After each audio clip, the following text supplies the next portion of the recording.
Ils sont 24 ministres et ont désormais la charge de diriger un pays asphyxié.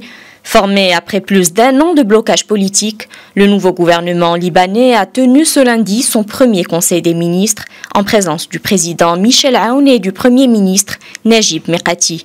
La tâche qui attend le gouvernement est colossale alors que le pays est en plein effondrement économique depuis 2 ans.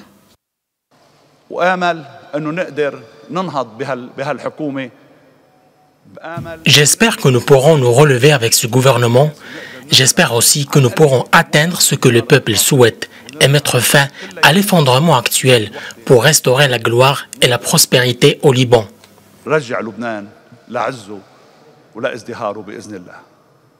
Le gouvernement a formé également un comité chargé de rédiger la déclaration ministérielle.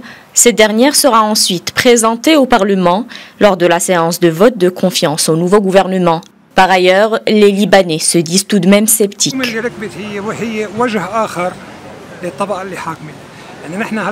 Ce nouveau gouvernement a été formé par la classe qui dirige le pays et qui nous a fait subir cette crise. Donc franchement, je n'attends pas grand-chose de lui. Pour rappel, le Liban était dépourvu de gouvernement depuis la démission du cabinet de Hassan Diab dans la foulée de l'explosion dévastatrice au port de Beyrouth le 4 août 2020. Ainsi, ce retard a intensifié la crise économique, qualifiée par la Banque mondiale d'une des pires au monde depuis 1850. Le nouveau gouvernement devra parvenir dans les plus brefs délais à un accord avec le Fonds monétaire international afin d'assurer une sortie de crise. À court de devises étrangères, le pays connaît depuis des mois de graves pénuries de carburant, de médicaments et de courants, touchant ainsi à tous les aspects de la vie quotidienne.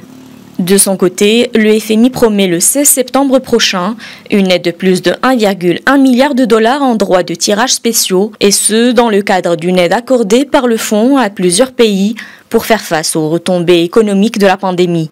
Cet avoir international sera déposé dans un compte spécial de la Banque du Liban, dont les réserves en dollars ont fondu depuis le début de la crise.